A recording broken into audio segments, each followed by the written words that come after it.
we're taking a look at the Timemore Sculptor 078S. The Sculptor series has actually been out for quite a while now, and it's been on my list for some time.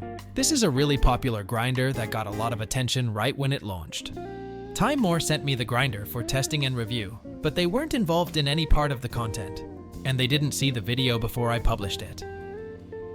Let's do a quick unboxing. The Sculptor 078S comes with a simple set of accessories: a plastic hopper lid with a magnetic attachment, an air blower and a brush for cleaning, a power cable, the grinder itself, and a dosing cup. The dosing cup is made of solid metal and feels quite sturdy. Now for a quick walkthrough of the design and build. Except for the plastic hopper, the whole grinder is made of thick metal with a matte finish. You can choose between black or white. It's a single dose grinder, so the hopper isn't very big. The base is thick and made from a single piece, with all the edges designed to be very rounded. The model name is engraved on the body, and the back has a vent for cooling. On the front, there's a large round dial. The espresso range is from 1 to 5, with small increments. There are 18 large markings to help you adjust. It's a stepless grind adjustment. At the coffee outlet, there's a rotary knocker that helps reduce retention. The feel and sound when you turn this knocker are really satisfying. No wonder so many people enjoy using it. Both the dosing cup and the hopper lid are magnetic. On the back, you'll find the power socket and an adjustable RPM dial. This small dial lets you set the RPM anywhere from 800 to 1400, but it's a bit inconvenient to use since it's on the back. The large metal button on the side is easy to operate. The grinder uses a 400-watt brushless motor, which runs very quietly. Even when grinding, it's not very loud. I think the design looks great. It's a bit bigger than the MHW3 Bomber F74 I reviewed before, and both have a similar solid feel. The F74 has a bolder, more angular design. If that's not your style, you might prefer the rounded look of the Sculptor. No matter what machine you pair it with, it looks really nice on the counter. The grind dial on the 78S is magnetic and can be removed easily. Out of the box, both the fixed pin position and the 0 point are clearly marked. If you find the default settings aren't fine enough for your needs, you can take out the pin and move it to a hole further back to expand the fine grind range. I tried this myself. Moving the pin back by 3 holes from the default setting, the 2 burrs finally touch. So if you mainly make espresso or even Turkish coffee, you can definitely grind fine enough.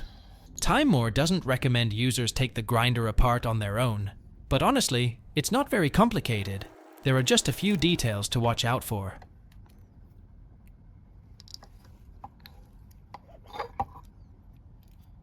Now that I've opened it up, you can also see how the knocker works inside. The 78mm flat burr looks really large, with plenty of grinding surface. For home use, I think a 78mm burr is more than enough.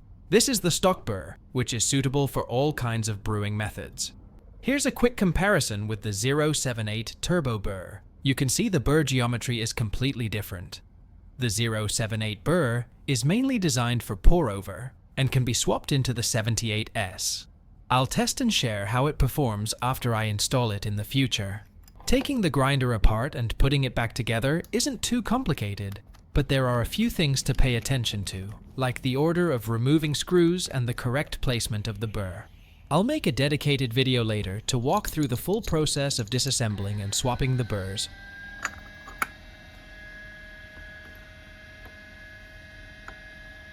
When I first unboxed the grinder, and during the first week, I pulled many shots and tried different RPM settings. I could often see channeling, and both espresso and pour-over tasted a bit astringent and bland.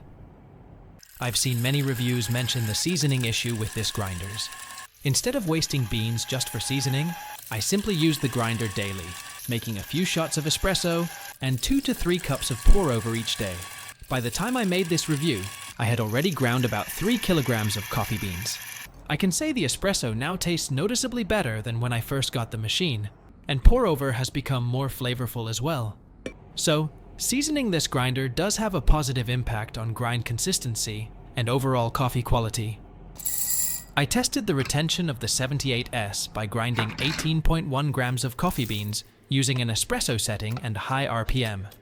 The distance between the dosing cup and the chute is very short, so most of the grounds fall directly into the cup, with only a small amount of fine powder escaping. With the rotary knocker, retention stays around 0.1 grams. I ran several tests and even switched scales, and the result was about a 0.1 gram difference. I've previously modified a DF64V and also used the F74 with a built-in ionizer, and the retention rates are very similar. The rotary knocker on the 78S feels great to use, and it works efficiently to keep retention low. The espresso range on the dial is roughly between 1 and 5. The optimal setting will depend on the beans, roast level, and freshness. I usually use settings from 0 to 2 for light to medium roasts, and 2 to 5 for darker roasts. For RPM, I find that around 1100 is a good starting point.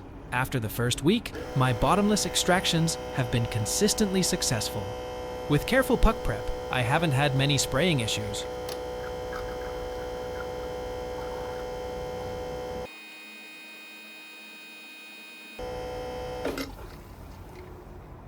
The espresso flavor leans more toward body and texture. It's very smooth, with noticeable nutty and chocolate notes. There isn't much bitterness or acidity. Even with lighter roasts, the espresso stays balanced, though the acidity and flavor layers aren't especially pronounced. I personally enjoy a traditional syrupy espresso, and this profile fits my taste well. It also works great for milk drinks. RPM has a clear impact on both extraction time and flavor. Using the same grind size, when I set the RPM to 1400, the flow rate is faster. For example, a shot that would normally take 30 seconds to yield 36 grams of espresso at 1100 finishes in just 23 seconds at 1400. So, if you raise the RPM, you'll need to adjust the grind a bit finer. At higher RPMs, the coffee tastes more vibrant.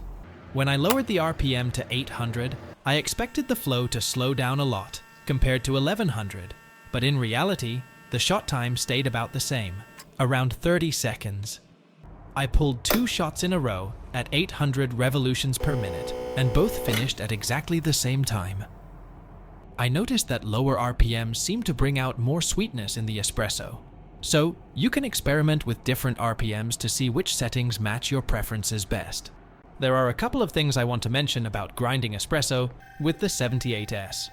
At first, I noticed that even with the same grind size and RPM, my shot times could vary a lot.